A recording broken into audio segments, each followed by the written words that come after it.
Hi everybody. In this video I want to show how the postulates of special relativity give rise to a phenomenon known as time dilation, in which basically time passes at a different rate according to observers who are in motion relative to each other. All right, so first let's review the postulates of special relativity, which I have here in abbreviated form. The first postulate is that the laws of physics are the same in all inertial reference frames. And the second postulate is that the speed of light is the same, the speed of light in vacuum is the same according to all observers. So we can abbreviate that as there's a universal light speed according to everyone. And that speed is just given by the symbol c, which is about 3 × 10⁸ meters per second. All right.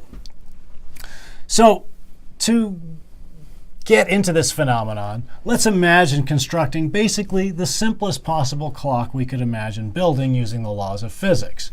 We'll use light to build a clock. So what we're going to do is have an emitter right here. So this little red thing is an emitter of light. Light leaves that, travels this way, bounces off a mirror, and then after reflecting off the mirror is detected by this little detector right here. All right, so let's imagine that being going from here to there, from emission, reflection, detection, to be 1 tick of the light clock. So this is to get the elapsed time for 1 tick of the light clock. We need the time that passes between the emission event and the detection event. Well, for both parts of the trip of light, we'll just use distance equals speed times time, or elapsed time will be distance divided by speed. So in going from here to there, the light travels a distance of 2d, where d is just this distance right here from the emitter to the mirror, and also from the mirror to the detector. So the round trip will be 2 times d. And the speed at which light is traveling is c, the universal speed of light. All right, so this delta t sub p is the elapsed time for 1 tick of the light clock, according to an observer who's at rest with respect to that light clock. All right, so now let's imagine having this observer and the light clock together in the spaceship, zooming past another observer with speed v. So this observer is still at rest with respect to the light clock. So everything I said about the time for 1 tick of the light clock, according to this observer, is still true. According to this observer, the light travels a distance of 2d at a speed of c, and this will be the elapsed time for 1 tick of the light clock, according to this observer. But what about this observer? This observer outside the spaceship observes the spaceship to be zooming past with the speed v. So let me disentangle this picture here. We still have this dimension, capital D, here. But now what happens, I've shown the outline of the blue spaceship in 3 different instances. First, at the instance of emission. But then between emission and detection, the spaceship is moving. So first, the light's emitted, and then the spaceship's traveled some, and the light's reflected off the mirror, and then the spaceship travels some more, and the light's detected. So according to this observer out here, the light takes this path. Boom, boom. We'll call each of those segments, we'll give them a length L. We'll call it capital L for each of those segments. All right, so what is how much time elapses, according to this observer, for 1 tick of the light clock?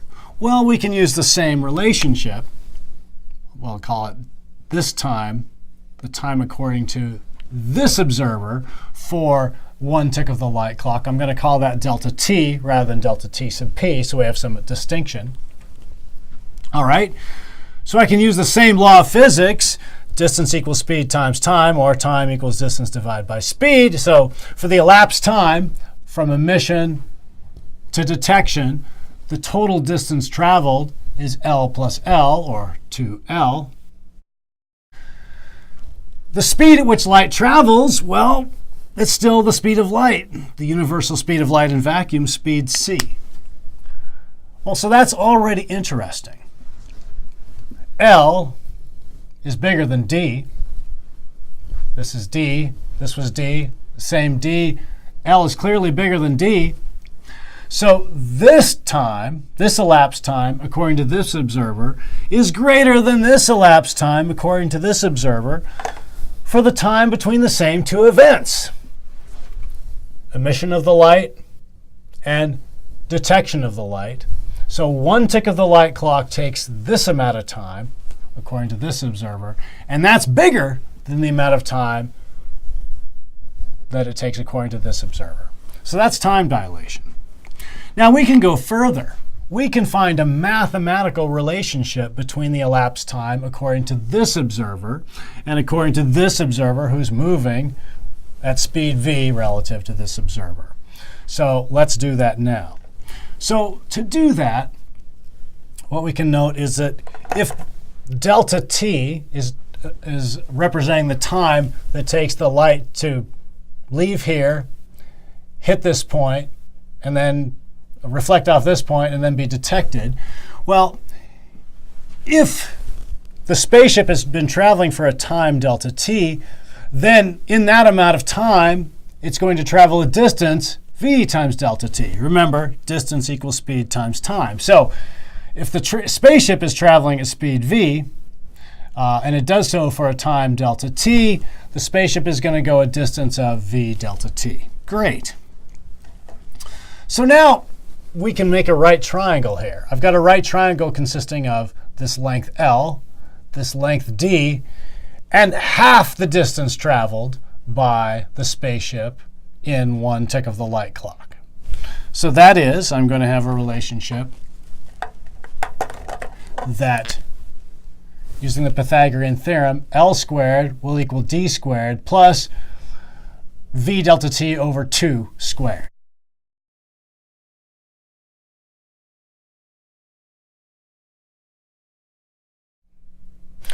All right, next, let's square this just so we can rearrange things. My goal here is to get this in terms of this so that we get a relationship between delta t, the time for one tick of the light clock according to this observer, in terms of delta t sub p, that's the time according to, for one tick of the light clock according to this observer. All right, so let's just square this whole thing. So I'll have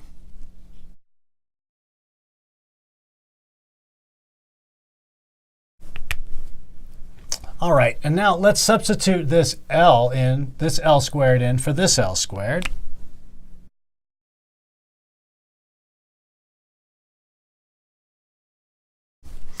And in substituting this in here, I've gone and squared this. So I've got v delta t over 2 squared. That's v squared. Delta t squared over 2 squared, which is 4. All right, so let's clean this up a little bit. What I'm going to do is I'm going to distribute this through. And here we see that when I distribute this part through, I'm going to have 4 divided by 4. That cancels. And I'm going to have v squared over c squared times delta t squared.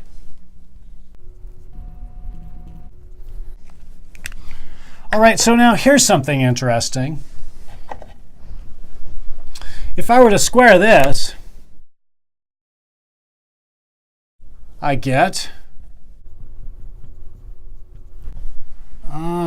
so this is just delta t sub p squared. All right, so what I'm going to do is I'm going to rearrange this. First, I'm going to subtract this from both sides. So that'll basically be moving it over to here. And then this, I'm going to substitute delta t sub p. So here we go.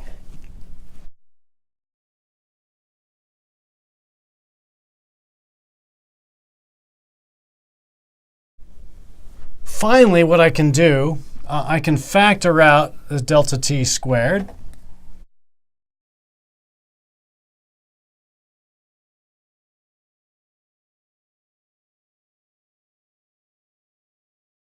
All right, and in my last step, what I'm going to do is I'm going to divide both sides by this quantity here, 1 minus v squared over c squared, and then I'm going to take the square root of both sides. And when I do that, I get nice result.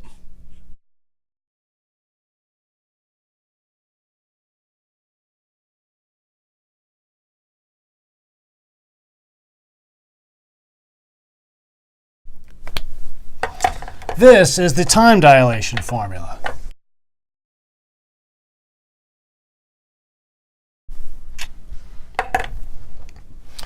All right, so this relates how time passes differently between two observers who are in relative motion. Now we have to be careful. So first, note delta t sub p and delta t are representing the time between two events according to two different observers. The observer who observes delta t sub p is an observer for whom the beginning event and the end event happen at the same place. Now, I actually had these slightly offset, but remember, we imagined that I was trying to squeeze these together as close as possible. So if there's an observer who observes the time between two events that are at the same location, so emission is at the same location, it's this far from the observer. Detection is at the same location as that. It's this same distance from the observer, same location. This observer observes a so-called proper time interval between those two events. So P represents proper. It doesn't mean better, it means proper.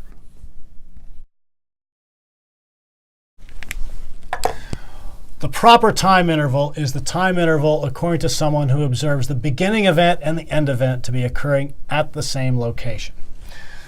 This observer observes some other time that we can relate to the proper time, but this observer does not observe the proper time between those two events because the first event happened over here and the second event happened over here. According to this observer who's outside the spaceship and according to whom the spaceship is moving with speed v, the emission event and the detection event happen at different locations.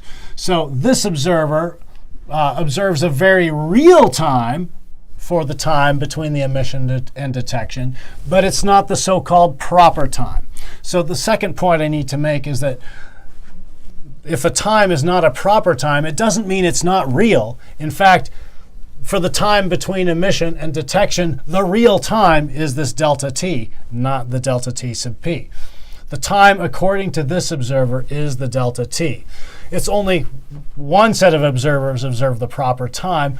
That's those set of observers who observe the beginning event and the end event to be at the same location.